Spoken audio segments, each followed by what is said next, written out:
the Bespoke Parenting Hour with Julie Gunlock and Cam Edwards. Hey, Julie, how are you today? I'm doing great, Cam. How are you? I am good. I feel like I am prepared. The kids have their Halloween costumes, and it's still a few days before Halloween. Now, we haven't quite decorated the house. I've had these, inflatables and stuff that I've meant to put up outside the house, but haven't quite gotten there yet. Okay, can we talk about that first? When did the pressure start to have to decorate for Halloween? What is this? I'm not kidding you. You should see the ambitious Halloween decorations around my neighborhood. But really, did your mom ever or dad ever do this? Okay, so growing up, no. My house was not one of the houses that was decorated for Halloween, but we lived in a great little subdivision in Oklahoma City growing up, and you knew the homes where the dads, and it was typically the dads, really got into Halloween, right? And there were probably 3 or 4 homes in the neighborhood like you had to hit every year, because every year the displays were just bigger, and they had the strobe lights and the fog machine. Oh yeah. Okay, so obviously that was the 70s and 80s. That's crazy to me, because maybe I just grew up in the least festive town in Illinois. But, there were the haunted houses. Some people, hosted haunted houses. Right. But there was there was a pumpkin, a jack-o'-lantern, maybe a skeleton on someone's door. But, I'm really amazed at the amount of money, hundreds of dollars for these inflatables that people spend. People can lose their minds. When I lived in the D.C. suburbs, one of the guys in our neighborhood, I don't know how many thousands of dollars he must have spent, but, it seemed like every year, right after Labor Day, the Halloween decorations would go up. The day after Halloween, the Halloween decorations would go down, and then the Christmas lights would come up. And he was just as big about Christmas as he was about Halloween. I haven't seen that. That's kind of unusual. I think most people are they're either Halloween people or they're Christmas people, unless you're just decorators. And then, every holiday your house has to get a new wrap and a new shell. But I remember growing up in Oklahoma thinking, I can't wait till I'm an adult and I can turn my house into a haunted house. And I'm like, where did you find the time to do that? What did you do for a living?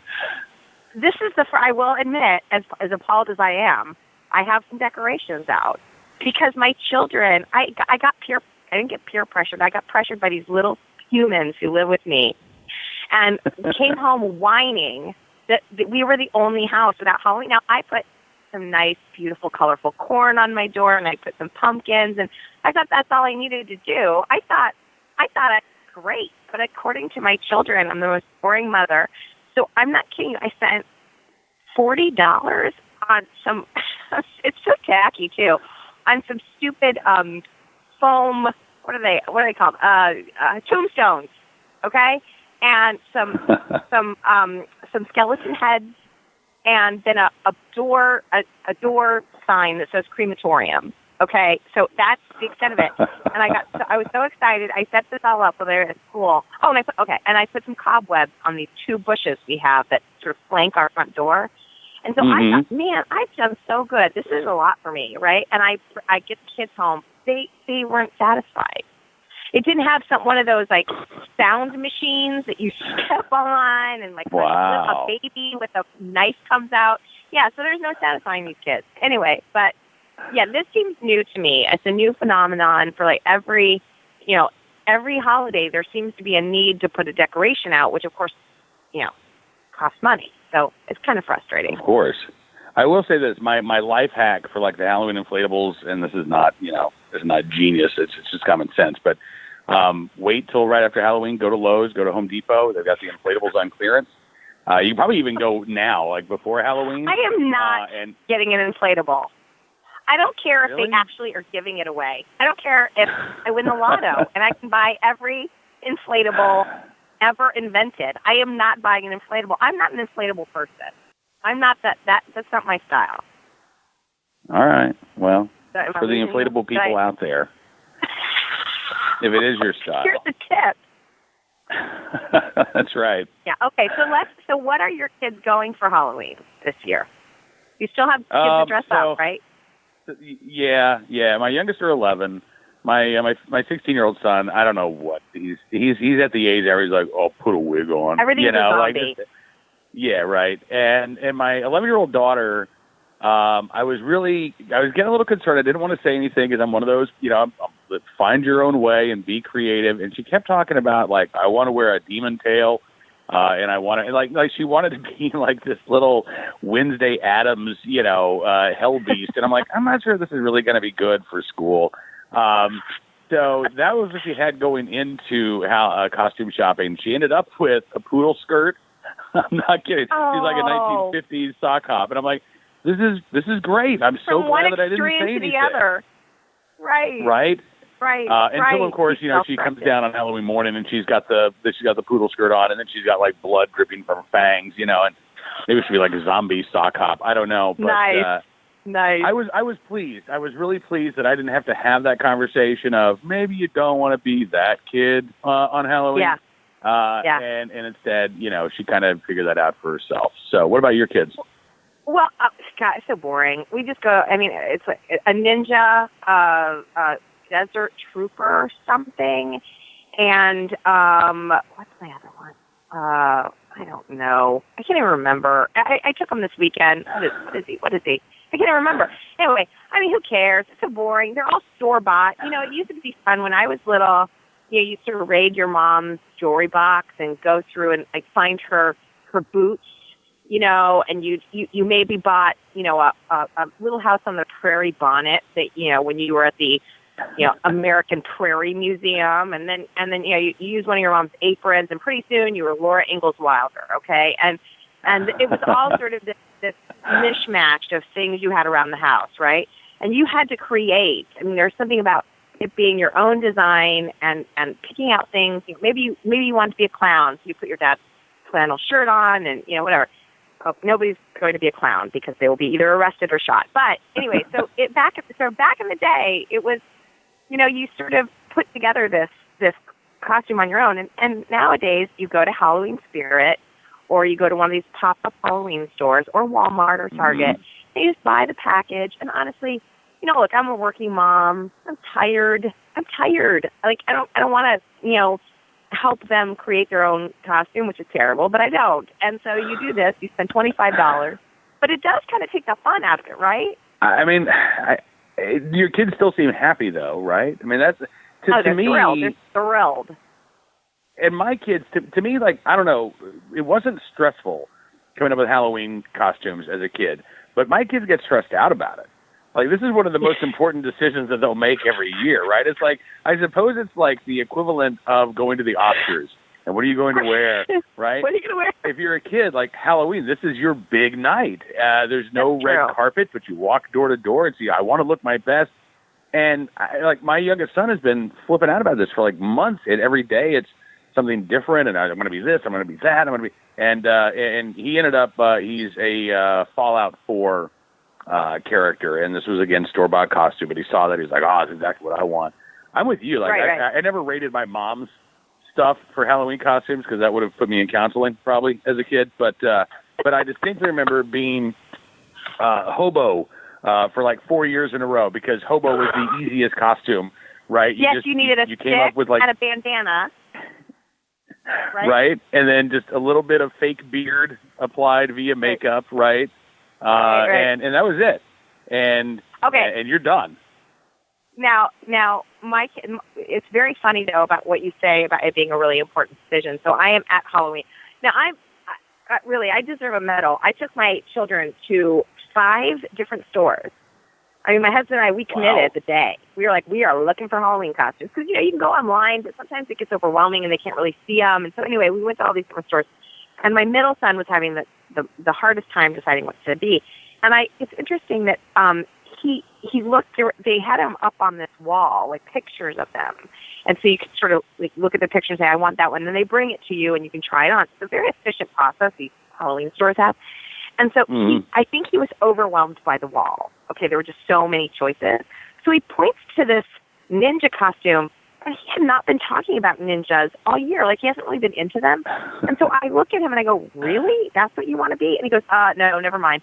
And then he points to Iron Man. And And he goes, that's what I want to be. And again, he went through an Ironman phase like last year, but he's kind of been growing out of it. So I go, really? I did it again, right? And so later he told me, he walked out of the store with nothing. And and I said, why didn't you just choose one of those? And he said, because you kept saying really, like they were bad decisions. And it's just such a sweet thing. It makes you realize just how important this decision is. And if you show any doubt or if you don't support them in their decision, it throws, at least this for my kid, it threw him off. And so the next time that night we went online and we scrolled through a million costumes, and every time he made me stop to look at one, I was super enthusiastic, and he eventually found one. But you're totally right that it's such a big deal for them. And Cam, you have an 11-year-old, and my oldest is 9. I mean, we're sort of, I mean, I have probably more years than you do, but we are in the waning years of this. I mean, there is going to be a point where they kind of stop being interested in this. It's kind of sad, It is. And, what I've seen with my kids, and you probably went through this too. I mean, growing up, like, you try to delay the inevitable for as long as possible. Or I think what happens is you get to an age and you're like, I'm too old for that. And then there's that one year where you don't dress up and some of your friends do, and you're like, crap, I missed out on so much candy. And so then the next year it's like, okay, I'm going to just try to keep going. And I knew people like who were seniors in high school who were still dressing up. I'm like, that's a little redonkulous. That's a little weird. But now when you go to college, you get to start all over again. Only now you have to be sexy, whatever, right? And it's okay if you're sexy, but hobo you can't be like, you can't dress as, as any kind of ethnicity, right? You can't. You have to stick with it within your ethnicity, right? Yeah. You can't be sexist. You can't be, insensitive to transgenders. You can't. I mean, there are so many rules now when it comes to Halloween on college campuses. You know what I'm gonna be for Halloween this year? What? I just decided I'm gonna be a social justice warrior, and I'm just gonna go around and I'm gonna give everybody crap for their Halloween costume. Everybody I see, that's wrong. That's so problematic. That's what I'm going to be for Halloween this year. I'm going to ruin everybody's Halloween. It's now called a social justice warrior, but those people used to be called wet blankets at parties, okay? People who just ruin the party. We all know these people. These super serious people that can't take a joke, that just ruin everything with and they talk about politics all the time. I mean, I'm a political person. I love to talk about politics. I love to debate. As long as you can walk away and grab a beer after. These people can't. Right. And it's they can't relax after the debate. They are hostile. It's just anyway. So speaking of that attitude, that's actually a really good segue to something that I wanted to talk about. And this is the story that you got sent like 50 times by 50 different people, including me, from the New York Times. I think this is the New York Times Magazine, right? And it's the story of a free-range parent in Silicon Valley who has apparently ticked off all of the other parents in the neighborhood, at least according to the helicopter parent who wrote this story. And it's really, really fascinating because, again, we're talking about Silicon Valley. We're talking about people who are very wealthy. They live kind of a different life than we live. But this dad, he picked out the neighborhood, the perfect neighborhood to raise his kids, and he has this idea to turn his neighborhood into a playborhood. And so his backyard has possibly the worst word ever. It is. Playborhood is just, it's awful. You need to never say that again. I won't. But this backyard is amazing. I mean, if you're a kid, this is incredible. They've got the built-in trampoline that's flush with the ground. They've got the big climbers. And the dad lets his kids play, lets his kids take risks. The kids can fall. They can hurt themselves. His attitude is, you know what? Chances are they'll get up and they'll be fine. And this, right? Yeah, it was I'm really conflicted about this article, to be honest with you. I reread it this morning, even though I'd read it 10 times because 10 people sent it to me, including you. I know about this article. Thank you, everyone. Anyway, I'm kidding. But I reread it this morning because I wanted to get a kind of fresh perspective. And really, my perspective hasn't changed. I thought maybe my perspective would change a little bit. I am obviously very pro free range. I think more people need to do it. But this guy took some risks even I would squirm at. I mean, we need to talk about this sort of in depth, and we need to get into the different areas and really explain the article a little bit further. But did you squirm a little bit? I mean, I want to just be clear. He lets them get on the roof, okay, and run around. And now he says no running on the roof, and he trusts them. But he lets them get up on the roof, and the writer, who's the voice, is sort of a much more hovering mother, okay? And she's concerned about this, I'm not going to say the word, but this free-range playground backyard area. And she mentions there is a gate that if you fell off the roof, you would impale yourself, okay? There is a I think it's a stone patio on the other side. So there are some, truly dangerous. It's not just like falling off a low one-story house. It's a large house. This man is very wealthy. He bought a $2 million home, and so this is a very large house, and so it would kill you. You would probably not survive if you fell off that roof. So I have to say that as a free-range parent, and I love this guy's attitude, but did it make you squirm at all? It didn't, and maybe that's just because I have gotten to the point where, you be you, guy. But I also think that part of what he's doing is telling kids, fine, you want to play on the roof? Like, who wants to play on the roof, right? You want to play on the roof? Fine. No running, you got to be careful up there. And inevitably, when, his kids or the neighbor kids go through the skylight and they climb out onto the roof, it sounds like they are very careful because they're up on a roof that's somewhere where they're not supposed to be, It's true. And so I think automatically, you are very careful as a kid, but you are allowed to take those chances. And I think that's sort of the key. There may be things that, look, I wouldn't let my kids up on my roof. I don't even like going up on my roof, but I do let my kids, I let my kids explore. And right. We live on a 40-acre farm. Our neighbor has, they got lost. I think it's around 500 acres, right? But they got lost. They got lost with the neighbor, with the sheriff's son. They got lost, and had to go tell the neighbor, I'm sorry, we lost your son. I'm sure that would freak out parents. Like, I can't believe that you did that. But I figured, chances are they're going to be okay. And when they were recovered, they were okay. It was just a couple of hours. And go ahead. Go on. No, go on. Well, I was just going to say, like, they learned from that.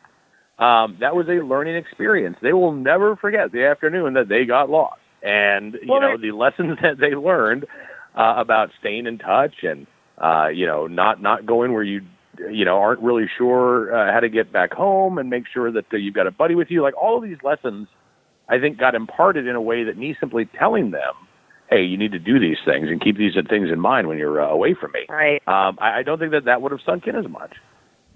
Right. No, I've got two comments. First of all, you're absolutely right that we all know that feeling of I'm lost. God, that's awful. It's an awful feeling. And especially when you're a kid. And you're right that lesson, that's going to stick with them much more than you telling them. There's two thoughts. On the roof issue, and again, to the listeners who aren't familiar with the story, again, it's on New York Times. I can't remember the name of it. I read it 10 times. Can't remember the name. It's something like a plea from a free range dad or something. But one thing that was interesting is when she talks about the kids going up the roof, and again, the kids go up to this upstairs window, and then they get up in the attic, and then there's a window, and they get up on the attic, and they can get up on the roof. Okay, so there's probably platforms all along the way. It's not. I mean, the author herself went up on the roof, and so it obviously is easy to get up there. But it's obvious. It was obvious to me each time she talked about the kids going up on the roof. There were some really young kids, but they were always accompanied by older kids. And what I find interesting about that is that the rule was do not run on the roof. Mm-hmm. To some degree, it teaches the older kids responsibility for the younger kids. And that's one thing that frustrates me about my own children is that my oldest seems to not have any sense of protection over his youngest brother. And that's frustrating for me. And it's probably because he's rarely sort of alone and responsible for him because I'm always there. And so I think that's a very, very good lesson. A lesson in that you are accountable, that you know the rules, you're older, really giving children a sense of when you get older, you gain responsibilities, and you gain responsibilities over kids who are doing things. I mean, I think those are good lessons too. So, but the only other thing I will say is I can't remember who it was at the Federalist who wrote the piece. It was definitely, she was not promoting hovering, but she said, I am not a free range parent, and there's a reason why, and this is it. Now, this New York Times article did not get into this, but when you send your kid over to someone's house, and now we're in the age now again, this father he's not anti-technology. He's actually in the IT field. He's an entrepreneur, and he develops apps and all this stuff. But he definitely worries about the effect of technology on kids, as do I. And so he really wants kids to get outside and do physical things, okay? But it was interesting, this piece in the Federalist, which talked about when you send your children over to someone's house, and this happens to me all the time, it drives me nuts, and my kids come out, and I say, what'd you do? We played video games. That, I feel, is such a violation of the parent code. Like, if I do play dates, I never turn the television on. I kind of endure the play date. I make the kids run around outside or play or use their imaginations or get out, the Nerf guns or whatever, play with Legos.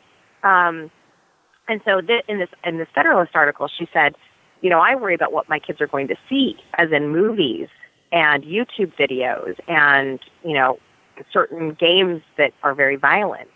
And so she talked about being more of a helicopter parent just because of that, because she doesn't want her children to see those things. I will say that's an area where I would probably be more hovering, more of what I hate, and that is a helicopter parent. So I found it interesting that they didn't really delve into that, mainly because the guy doesn't sound like he allows his kids. But is that an area that you worry about, what your kids are seeing electronically, what they're seeing in video games and on YouTube? Oh, yeah, especially now that my youngest are in middle school. And so, my youngest kids, they don't have phones. And they're now at the age where they're starting to bug me because every one of their 11-year-old friends has a smartphone. And I keep telling them, you don't need one. And you're not going to get one. You're way too young for that. You don't even need a flip phone at this point. And, if you need to talk to somebody, just use the house phone. So I do worry about that. And there have been some times where my kids have gone over to somebody's house and they come home and they tell me about a movie that they watched, and it was an R-rated movie. And, look, if it's my 16-year-old, that's one thing. If it's my 11-year-old, how did that happen? How did the parent not know that this was a rated R movie?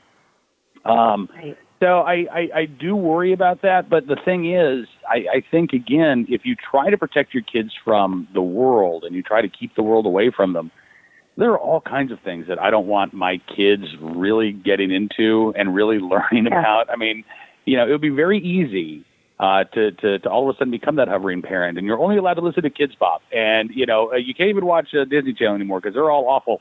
And to really cloister your kids. But I think if you do that, at some point your kids are going to rebel. They're going to want to know what that big world is out there that you've been keeping from them. And so I think, I don't necessarily say that it's hovering, but there's no concern to me to accompany your kids in their journeys throughout the world. I want my kids to be able to talk about what it is that they've seen. And Dad, this is really weird to me. Or Dad, what about this? And so we can have these conversations about what it is that they've seen or they've heard in pop culture. And I think, it's not perfect. But I don't know how to protect my kids from every awful cultural impulse out there, other than becoming Amish, and then would have to end the podcast because I couldn't use the phone. Honestly, I am talking about it with Derek. We maybe need to become Amish because I am so worried about these things. And you're right, that seems to be the only solution. But I don't want to pivot too far away from that article because one thing I also want to talk about. And I think you deal with this a lot, living in the country as you do and not having sort of immediate neighbors. You're not living on the cul-de-sac outside of D.C., But what's interesting, so we've talked about this. We've talked about, isolation and the fact that your kids really have to use their imagination and really play with each other because they don't have sort of, as I mentioned, like the cul-de-sac or living on the street with 1,000 neighbors or you can run next door. What's interesting is we don't really either, even though we live in a densely populated suburb of Washington, D.C. It's just the way our neighborhood is made up. There are no immediate neighbors with young kids my kids' age. There's a couple that don't have kids. There's two siblings that live with each other. There's some much older retired people. They don't even have grandkids to visit. And then there's some brand new couples with babies. So in some ways, we're kind of at a disadvantage because there aren't the immediate neighbors. And what's interesting is that I've sometimes let my kids ride their bikes and go knock on doors. And I think my children sense like it's not appropriate. Like I need to call ahead, or I need to make an arrangement or make a date with the parent.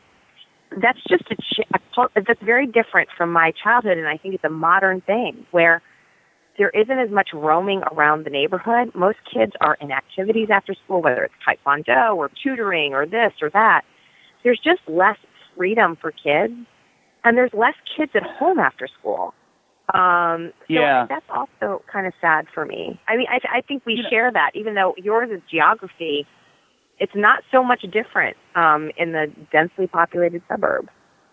And this was something that I thought was pretty interesting. The dad's perspective and the free-range dad's perspective there in Silicon Valley, he looked for a neighborhood where there were kids, his own kids' age. Like that was something that specifically they looked at when they were picking where they wanted to live. And even the helicopter mom said, you know what, it is really cool that there are kids that are playing outside now. And basically his kids have led the way. There's almost been this preference cascade where, he says, look, if you're a kid and your dad or mom tells you to go play outside and you're the only one out there, well, that's not much fun, right? And nobody else goes outside because nobody's outside. But if all of a sudden the kids have that expectation of, well, if I go outside, maybe Jimmy's going to be around, maybe Sally will be there, someone will be outside.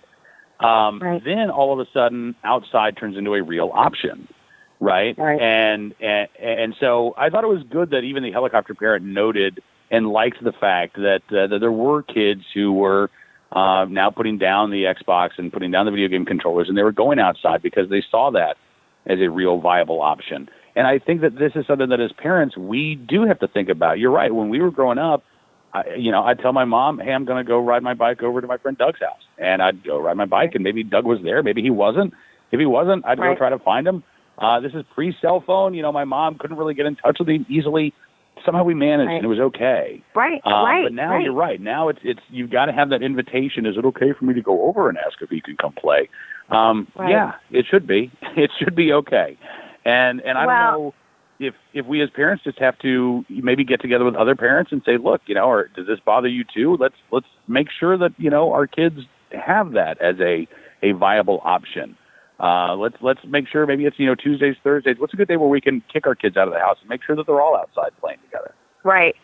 Well, it's not a bad idea. And actually, I've never done that. I've never sort of written a collective email to a few of the parents and said, does this bother you? It's not that, I wouldn't put them all because who wants to then respond, yes, this does bother me. But, I've never sort of approached parents and said, look, this is my parenting style. And I probably need to do that.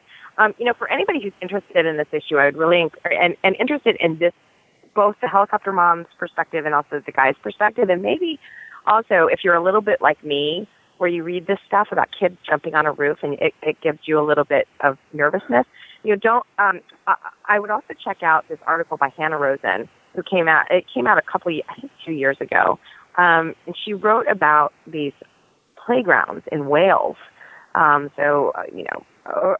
in the UK, they have these playgrounds, and I think they're primarily in Wales, where they look like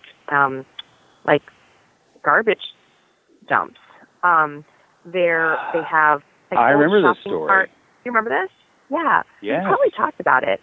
They have like old shopping carts and tires and like weird piles of junk, and people are encouraged to dump junk in this. I mean, not hazardous waste, but old furniture, couches, bikes, things like that they're not using anymore.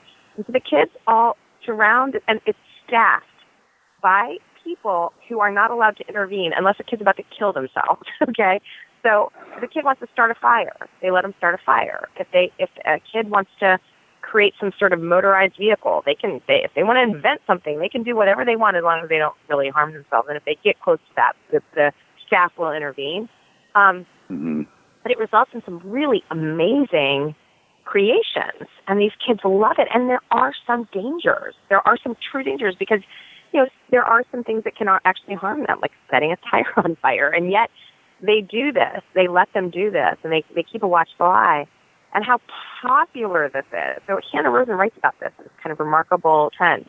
I'll also say, like, in Europe, it's interesting, they're far less litigious. I mean, they have so many more regulations in America, and that's bad. But the people themselves tend to not sue, okay? So you'll have in Germany, for instance, I have a very good friend who just actually moved back from Germany, but she lived there for 2 or 3 years. And she talked about how, like, she and her husband would go to these beer gardens all the time, and there'd be a huge, beautiful playground right within, like, there were the picnic tables or the beer garden tables, and then, like, the picnic tables were among the playground equipment, and the kids would play and the parents would drink, and it was all this great festive, meanwhile, Virginia has a ton of wineries, okay? You go out to these wineries, there isn't a playground in sight. The kids just kind of have to sit there. You have to bring things to entertain them. I talked to a winery owner about this, and he said, it's because of the liability. He said nobody wants to combine play equipment and alcohol. It makes us as owners. I'm sorry. I maybe that's the case for this guy, but if you're not concerned about the liability of serving people wine and then letting them drive home, I really don't think that you're that concerned about putting a playground up. I think, frankly, a lot of these wineries are anti-kid. Don't want kids. Honestly, they don't want the kids there. I think that's a big part of it, right? And a lot of the people who go to the wineries probably don't want to be surrounded by screaming, yelling, playing kids. They want to relax and enjoy the view and take in that lovely Virginia wine. And yet the people who need the alcohol the most are the parents, okay? And we don't want to pay for babysitters, okay? So look, it's just a stupid thing. If you don't want kids around, and if you're this snotty mid-20s hipster who doesn't want, kids around while you're sipping your, I'm sorry, not that great Virginia wine. Sorry, I just lost probably some listeners. There goes the Virginia Tourism Board advertisement. Sorry, okay. Anyway. I apologize, but it's very good. But it's ridiculous. I mean, it really is nice to have these venues much more family friendly, and they would be. But fine, you're right. I mean, if you're willing to serve people alcohol and then risk them driving home, but I think they're worried about an on-site injury of children and maybe parents who are not watching their kids. And let me tell you, after a couple glasses of wine, I'm not so attentive to my children. So I think that's more the concern, is having this wild group of parents who don't care that, Timmy just fall off the monkey bar. All right. Two points on that. First of all, when it comes to Virginia wine, I actually have found some good Virginia wines. Next time you're down in Farmville, you have to come with me to the Virginia Tasting Cellar, which just opened up in Farmville like 2 months ago. And I'm telling you, it's fantastic. There are like 12 different wineries from Virginia. And I was the same way. I didn't think there were any good Virginia wines. They're really good Virginia wines. And if you go to Farmville... I feel like I'm going to be paying for this for years, okay? I like Virginia wines, okay? Not all of them. Secondly, some of them are very sweet. Some of them are. Like, a lot of the fruit wine. Stay away from the fruit wine. But as far as the litigious nature, there was that story this week from Charlotte, North Carolina, where there was a school that just moved, and they relied on donations for their new building and stuff, and they got a playground donated to them. And the school's been open for a month, and the kids can't play on the new playground because they don't have enough money to put these 6 inches of mulch down underneath the playground equipment, and so it's just earth and dirt. And that is exactly the reason why the kids can't play, because of the liability concerns. And so I think you're absolutely right about this.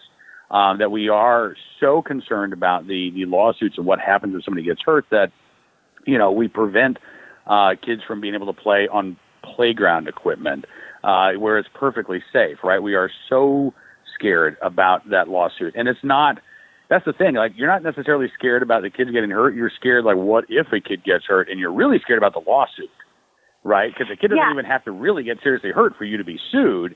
And so it is the fear of litigation that, prevents, I think, a lot of these kids from being able to be kids. And, this is, good for the dad in Silicon Valley, getting back to that story, because he was asked about this, and he's like, whatever. I'm not worried about it. I know it's interesting that you said that. I was going to bring that up in the New York Times piece. The writer, again, she's more of a helicopter mom. She brings this up, and she actually she told him statistics of how many, because he basically put signs out saying like any kids are welcome, and then and you know the trampoline, he lets kids get on the trampoline, and so she uses statistics about how trampoline deaths and injuries are through the roof. Like I don't even remember the number, but it's hundreds of kids are injured on these things. And I tell you, we have a trampoline in our backyard, and there's this sweet little boy who I have 3 boys. A new family moved in across the street from us. He's little. He's like 2 or 3 years old. And when he moved in, his mom said that he looked over to my backyard, which literally looks like the debris field of the Titanic. Okay, there are toys. I have no time to clean up my backyard. It's just a complete eyesore in the neighborhood. And so her little boy looked over and he said, "It's a park. It's a park," because I have a sandbox and I have a trampoline, and so it was really sweet that he thought it was a park. And I've thought about telling her he can come over anytime, and yet in the back of my head, I think, what if he falls off? What if he hurts himself? I mean, I ignore that voice, and I tell her she can come over anytime, and she's a responsible mom, and I'm sure she's not going to let him just like cross the street by himself and like get on my trampoline and fly off into the yard and break his head. But of course, that's, and so for a more nervous person or someone who does listen to those voices, you're not gonna let people in your yard to play around. It's too nerve-wracking. So I don't know how we get past that unless it's we just make that conscious choice of all right, I'm gonna get over my fears because maybe my fears are unreasonable. I just at the end of the day, I'm not sure that is an unreasonable fear. That fear of litigation, especially living where you live agree. in Northern Virginia. I don't think that is an unreasonable fear when you are surrounded by helicopter parents, when you're surrounded by people who coddle their kids and who are worried if little Jimmy gets a scrape. And many of these parents, I'm sure in your neighborhood, probably a lot of them are lawyers. They and if they're not lawyers themselves, they probably know plenty of lawyers. So, well, I have a suggestion of how to get over this. Okay. Fear and how you can be more welcoming and how you can set aside these fears and just have more fun. I think the answer is more wine. So there we have combined. The solution is more wine, because let me tell you, life gets better after a couple glasses of wine. Fine Virginia wine. Fine Virginia wine. I think we should definitely go on location with the bespoke parenting hour to your local wine shop, and we should teach me a lesson on Virginia wine. Right next to you got plenty of antique stores. Right next to a beautiful green front furniture. So come on down. We can do that. We can make that happen. I need to come down to see the Farmville studio anyway. So we got to get this on the books. All right, we will make this happen very soon. Now that it's getting to be the depths of winter and it's not really pretty, but it's good because the Virginia wine cellar is all inside, so it'll be nice and warm and toasty. There's wine 365 days a year, right? Exactly. All right, I know we haven't made it to an hour yet, but I think that's probably a fairly we never good do. Organic stopping point, right? I know. Well, listen, if you're we never do. Parent, it is really it's really the bespoke parenting half an hour, but that sounded weird in the title. It did. I have things to do. I am planning a big PTA dinner tomorrow. I have another PTA meeting tonight. I have to go up to the school to drop off some paperwork. I have many errands to run, and I'm supposed to be holding down a job. So half an hour is all I have. Listen, I get that. I'm feeling much the same way. My normal domestic chores have not quite been doubled. My wife is still able to do some stuff, but she started chemo last week, and so she's been throwing up and just feeling vomitous and not feeling good at all. So I have now added more stuff to my plate as well. And parents do a lot. It's amazing. I thought I knew that I did a lot already, but all of a sudden, I'm like, wow. And when one parent is, and when one parent is sick, it's emotionally troubling, and it's a lot of work, and we're thinking about her. So I hope she's doing okay. She is. She's doing much better than she was last week. So thank you for that. I appreciate it. She's got 3 more months to go. and she'll get through it. So, Okay, well, listen, good. have fun with the PTA. Maybe we can talk about that next week. Maybe we can. I had an op-ed about the idiotic New York PTA that's trying to, I won't get into it, but they're trying to pass a resolution. I think it would be great to talk about that next week. They're going to vote on it next week, so very timely. So yeah, let's talk a little bit about PTA culture next week. That sounds fantastic. All right, Julie. Thank you so much. Happy Halloween. And Happy we'll talk to you soon. Halloween.